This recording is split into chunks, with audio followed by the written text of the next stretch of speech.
Hello everyone, welcome to my channel. This is Mr. Yashudatullah, advocate, educator for all of you guys from Telangana. So join my PSIR test series classes mentorship program on Socinas Academy. The details about this particular institution is, and then the phone number is given below in the description, and you can just type on the Google also. You can find this is one of the premier institutions in Ashok Nagar, Hyderabad, and it is led by Socin Revala ma'am, who has 20 years of experience teaching for anthropology and has conducted a number of batches. Okay, we also have options with regard to geography. We also have options with regard to history, and my in PSIR is also there. Along with that, madam's anthropology is also there. As I've already told you that PSIR has been sought by the toppers, top 3 toppers, okay, all India rankers in 2024, 2025. I have already created a video on it, so please make sure that PSIR should be your first choice because it is very, very intricate and intimate to us because of the political landscape, whatever is happening across the country. We are always very much excited to hear about who has won the elections, what are the campaigns going on, what is the model code of conduct, and which party is going to win or lose, etc. So and so forth. Politics has become one of the important ingredient of our day-to-day life because of the accessibility and affordability of what internet, and also what the various news which is being bought by YouTubers like us, and also what broadcasting and newspaper. Right. So today we'll be talking about India-New Zealand FTA free trade agreement. Free trade agreement, you know that there is an evolution of agreements will be there with regard to the trade between the countries. Slowly it start with what MFN, then free trade agreement, then the comprehensive economic partnership will be there, CECA, then we are having what CEPA, then we are having what custom union, etc. so and so forth. This is one of the important topic with regard to international relations. Make sure that you study that particular topic so to help all of you to understand that how this FTA works. Okay. But today also we'll see that how this works, and we will also talk about what are the important ingredients that has been put under this particular news. The heading goes like this: 100% duty-free access will be there. Okay, means export duty, import duty. We are talking about 2 duties here. That will be duty-free access will be there. 20 billion investment will be coming. $20 billion investment will be coming in our country, and 5,000 visas will be given to Indians to go New Zealand, not for the tourism, not for the fun, but for what? Search for employment or to upgrade the skills, etc. so and so forth. So let us see the full breakdown of this particular treaty. Okay, agreement, you can say. India and New Zealand signed a landmark free trade agreement on April 27, 2026, which is 2 days back, granting 100% duty-free access for 8,284 Indian exports. Oh my God. So 8,284 exports will be going to what? This is Australia, India, New Zealand. So we can export 284 items to the New Zealand, and they are not actually charging anything. If the matchstick box is actually 10 rupees, okay, Sanju Subai is 10 rupees, Gutka is 10 rupees, will go here at 10 rupees only, but only you have to bear the logistic cost. Okay, they don't charge anything, that's all. Right. So India and New Zealand sign a landmark free trade agreement on April 27, 2026, granting 100% duty-free access for about 8,284 Indian exports, 20 billion investment, as I've already told you, 5,000 visa for professional mobility, only for the professional. Here is everything you need to know. Let us go ahead. India and New Zealand are set, okay, that's all done at, we have done this in New Delhi because the minister has come to the New Delhi only, so we have invited. The ceremony will be conducted by Union Government and Industry Minister Piyush Goyal and New Zealand Minister for the Trade and Investment Todd. New Zealand Prime Minister Christopher Luxon has first announced the date of the signing. Okay, that is also there. That's important aspects with regard to the signing. Okay, factual things. The agreement was negotiated at pace, means very fastly, launched on March 16, 2025 and concluded in December 2020. So we took almost like 7 months, and if you are considering that this is a fast pace, okay, that is a little bit surprising. Okay, in a just span of 9 months, but a country 9 months is very less, you can say that. According to the Business Today article, it is being described as one of the India's faster trade deals to move from negotiations to signing. The pact will require domestic ratification also, because the Indian Parliament should pass it in both the countries before formally entering into the fourth, which is expected in early 2026, later 2026, which is nothing but second half of the 2026. Okay, right, and after August, I guess. What India gets 100% duty-free access for the first day. Under the agreement, all 8,200 Indian export products will receive duty-free access to the New Zealand market from the date of the pact enters into force.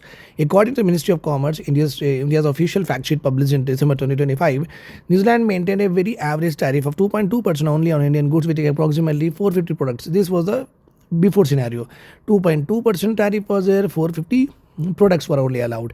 Okay, in this products you can see textiles, ceramics, automobiles, and attracting duties as high as 10% also, some of them. Okay, textiles and apparel receive immediate duty-free status, covering garments, home textiles, and man-made fibers, home handloom products, and furnishings. Nothing but carpets, etc. So and so for curtains, according to the Commerce Ministry fact sheet.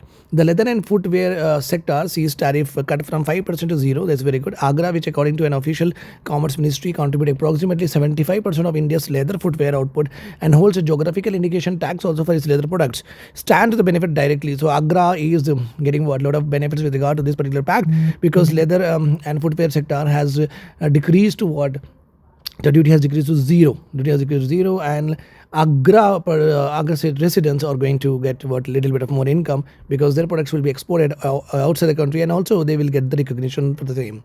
Industry representatives in an engagement attended by the both ministries projected that sector could reach, textile, this leather sector could reach $50 billion in the value by 2030 through a shift towards high value manufacturing, as the business today reported.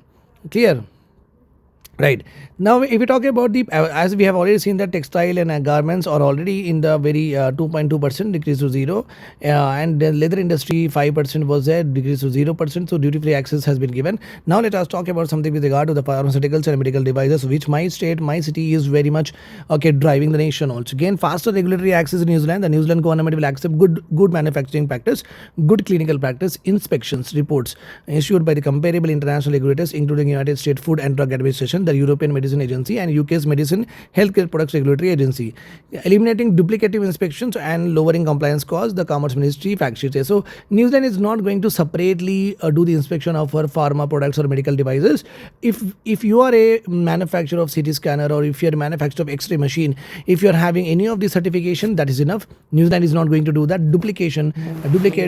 What I say is that inspection of all the pharma and medical devices. In the first for the New Zealand, the agreement includes a dedicated health and traditional medicine chapter that formally recognizes India's Ayush also. India Ayush will also be there. Ayush stands for Ayurveda, A means Ayurveda, Y means Yoga, N means naturopathy, U means Unani, Soya, Rigva, this is one of the important in Bhutan practice, Siddha and homeopathy. Alongside Maori health practices also, according to the official Commerce Ministry. So Maori health practices may come in the examination. Please make sure that you are aware of it. What does we do in that?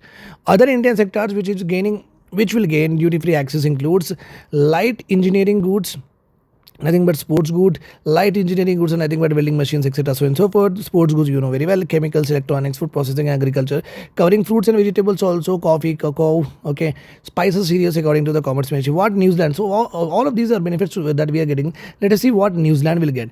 India has offered market access to 70% of its tariff lines, covering 95% of total bilateral import value from the New Zealand.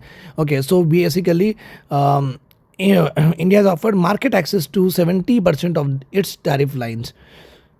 So wherever, whatever the products are coming to India, 70% of the tariff line, we have given what? Wherever we are charging 70% of the complete imports to India, we have covered in this in the exchange, covering 95% total bilateral import value, 95% of import value. We will be giving out concession on the tariffs, according to the Ministry of Commerce fact sheet. New Zealand primary export categories to India includes wool, wine, wood, coal, fresh fruits, particularly avocados and blueberries, according to the Business Standard. Cooperation frameworks under the agreement extend to the horticulture also, honey, forestry, livestock and fisheries. So basically an agrarian country, you can say, just like us. The deal also includes a dedicated New Zealand Agri-Technology Action Plan designed to support Indian farmers with technical expertise in kiwi, apple and honey production. So this we are indigenously will produce in future, and we'll learn from New Zealand how to produce this in a very good manner. What India has protected, so much has been given, like imports are coming from the New Zealand to India. We have given a lot of concessions, so our industry should not be happening, we should not be harming, and so that protectionism is always a core of our socialism. That's why that we have to protect our local manufacturers and the small manufacturers and agriculturers for sure. India has kept 29.97% of its tariff line, representing 5% of total bilateral import outside the scope of agreement. So 29.97, like almost 30% of the goods coming from New Zealand, we have protected them. Which accounts for 5% of the total import that we are doing from New Zealand. No, that has been protected. According to this Business Standard newspaper, no duty concession has been made in the politically sensitive sectors in order to protect domestic farmers. This is important. Dairy products, milk, milk, cream, whey, yogurt, butter, all of these, if New Zealand import, no, will have the tariff. Vegetable, onions, chana, peas, etc. If New Zealand import, no, will put tariff. Sugar and artificial honey will put tariff. So we are protected. Animal, vegetable, microbial fats, oil, and including edible oils, arms and ammunition, gems and jewelry, copper and its products, aluminum articles, mobility, the visa and student provisions are also there here. People mobility is among the agreement most substantial components, and New Zealand will open a contemporary employment visa pathway for the Indian professional with 1,667 visa issued annually for a initial 3-year period, a cap of 5,000 such visa holders in New Zealand. So this is a very common thing that you can also study. Basically, we'll get the visa to go for professional services. Investment in services, you can see 20 billion of foreign direct investment directly will come into the India within the next 15 years. Priority investment areas, so these investments will come in infrastructure, nothing but metros, etc. so and so forth, renewable energy, tidal, solar, etc. so and so forth. Agriculture, like agriculture technology, agriculture, like I guess AI, all that will be promoted. And technology also, science and technology, space, defense, etc. so and so forth. In that also they can be a part of it. Electronics, IT is there. The agreement also is also includes most favored nation commitments across the approximately 139 services are there. Okay, where we have accorded most favored nation status to New Zealand. Among them, financial services, tourism, travel related services, digital cooperation, audio visual and creative industries like VFX, etc. so and so forth. All of them are part of what? All of them are part of this particular most favored nation category services.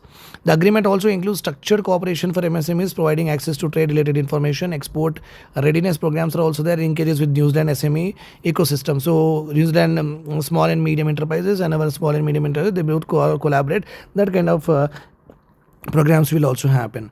Okay, bilateral trade baselines and the 5 billion target that we have. Bilateral mercantile trade between India and New Zealand stood at approximately 1.3 billion in 2024 to 2025. According to the Business Today, the agreement stated target is to double 5 billion within 5 years of the entry and making it to 10 billion over 15 years. That will go to around 5 billion in 5 years, and it will be like next 15 years it will be like 5 plus 15 $20 billion FDI commitment is also coming from what? New Zealand. Okay, support supply chain development across both the countries. The FTA is opening both the doors and minds. Industry must think beyond the ordinary and leverage the full breadth of the agreement. This is one of the important conclusion that you can write. India's broader FTA strategy, you can see that I have already uploaded a what I say is that FTA chart which is given by mygovernment.in, Government of India has published. So basically we are here saying that we are having a UAE FTA, Australia FTA, United Kingdom FTA, EFTA, Switzerland, which includes Switzerland, Norway, Iceland, Liechtenstein, okay, Oman FTA, European. So we are having lot number of FTA, US FTA is also there. So in FTAs we are doing very, very well. But I don't know that what is the problem with the FTA is none of the FTA talks about energy security, means oil or natural gas, LPG. So they don't talk about it. And many of the FTAs are derived of what? Overseas employment. That is also not there. Okay. Then another important is many of the FTAs does not have any kind of critical minerals exchanges, which is very important for the EV industry, electronic industry. That FTAs are also we are not seeing. So basically what we lack, the emerging sectors and also our security of the masses, these things are actually lacking. Basically FTAs are directed towards what? MSMEs and agriculture, as far as I have seen all the FTAs. I hope this is all clear to you. Do join PSIR classes with me and have a mentorship session, have a demo session, have a orientation session, and let us go ahead, and I'll make sure that you score very high in the examination for sure. Take care, have a nice day, bye bye.